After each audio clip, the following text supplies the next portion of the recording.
आज हम एक ऐसी कहानी की बात करने वाले हैं जो शायद दुनिया की ताकतों के पूरे समीकरण को ही बदल कर रख दे। ये कहानी है भारत के एक सीक्रेट पावर प्ले की, एक ऐसे ग्लोबल नेटवर्क की जिसके बारे में ज्यादातर लोगों को खबर तक नहीं थी। 3000 सैनिक जो किसी दूसरे देश की जमीन पर तैनात होने के लिए एकदम तैयार हैं।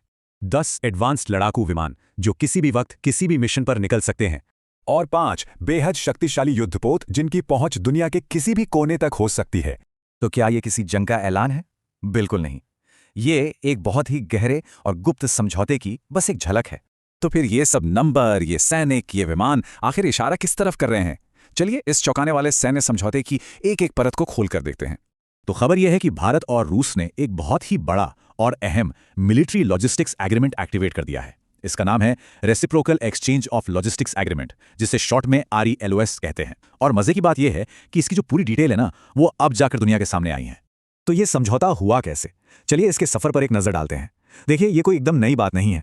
फरवरी 2025 में मॉस्को में इस पर सहमति बनी, फिर दिसंबर 2025 में इसे पक्का किया गया और जनवरी 2026 में ये लागू भी हो गया। लेकिन असली कहानी तो अब शुरू हुई है जब अप्रैल 2026 में इसकी हैरान कर देने वाली शर्तें दुनिया के सामने आई हैं। अब सवाल उठता है कि ये लॉजिस्टिक्स एग्रीमेंट होता क्या है?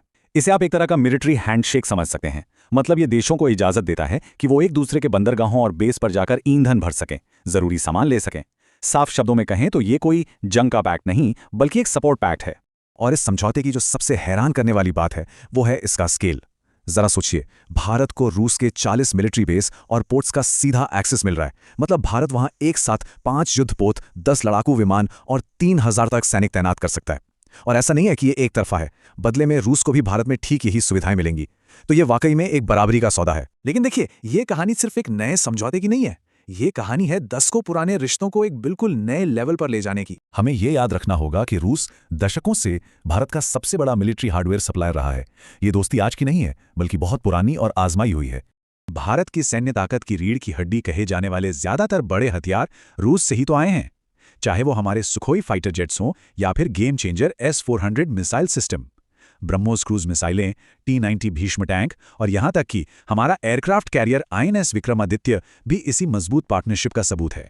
लेकिन इतनी गहरी दोस्ती के बावजूद इस रिश्ते में हमेशा एक बहुत जरूरी कड़ी गायब थी, और वो थी एक फुल फ्लेज्ड लॉजिस्टिक्स एग्रीमेंट। पर अब वो कमी भी पूरी हो गई है। तो अब जरा इस जियोपॉलिटिकल शतरंज की बिसात को समझने की कोशिश करते हैं। इसे हम द न्यू ग्रेट गेम भी कह सकते हैं। सवाल यह है कि इस समझौते के पीछे असली मकसद क्या है? क्या यह सिर्फ एक और मिलिट्री डील है या इसके पीछे कोई बहुत बड़ी स्ट्रैटेजी छिपी हुई है? असल में यहां दोनों ही देशों के लिए एक बहुत बड़ा फायदा है।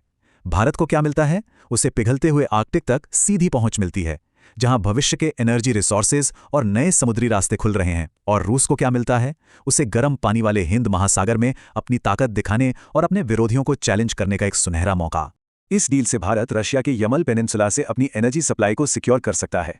साथ ही उसे व्लादिवोस्तोक जैसे पोर्ट तक सीधी पहुंच मिल जाती है जो रिसोर्सेज से भरा पड़ा है। इससे चेन्नई व्लादिवोस्तोक कॉरिडोर को भी जबरदस्त बूस्ट मिलेगा। और अब हम इस विश्लेषण के उस मोड़ पर आ गए हैं जो पूरी कहानी का नजरिया ही बदल देगा। बात करते हैं भारत के सीक्रेट ग्लोबल नेटवर्क की। लेकिन रुकिए, अगर कोई ये सोच रहा है कि इस डील का मतलब है कि भारत ने वेस्ट को छोड़कर रूस का हाथ थाम लिया है, तो वो कहानी का सिर्फ एक छोटा सा हिस्सा देख रहा है। असली सच तो ये है कि भारत किसी एक को नहीं चुन रहा। भारत सबके साथ एक नेटवर्क बना रहा है, और इसमें रूस के सबसे बड़े प्रतिद्वंद्वी शामिल हैं। और यहीं पे असली कहानी सामने आती है। देखिए, भारत का लॉजिस्टिक्स एग्रीमेंट सिर्फ रूस के साथ नहीं है। ऐसा ही समझौता अमेरिका के साथ है, जापान के साथ है, ऑस्ट्रेलिया के साथ है, मतलब पूरे क्वाड के साथ। इतना ही नहीं, फ्रांस, सिंगापुर, दक्षिण कोरिया, इन सब के साथ भी है। और तो और यूके और वियतनाम के साथ बातचीत अभी चल रही है। तो आप समझ रहे हैं, ये एक ऐसा जाल है जिसमें एक दूसरे के सबसे बड़े कॉम्पिटिटर्स भी एक साथ भारत के पार्टनर हैं। तो इस सब का आखिर मतलब क्या है? क्या हमारी आंखों के सामने एक नई दुनिया का ताना बाना बुना जा रहा है? इसी को कहते हैं स्ट्रेटेजिक ऑटोनॉमी, यानी रणनीतिक स्वायत्तता। भारत किसी एक कैंप या गुट पर निर्भर नहीं होना चाहता।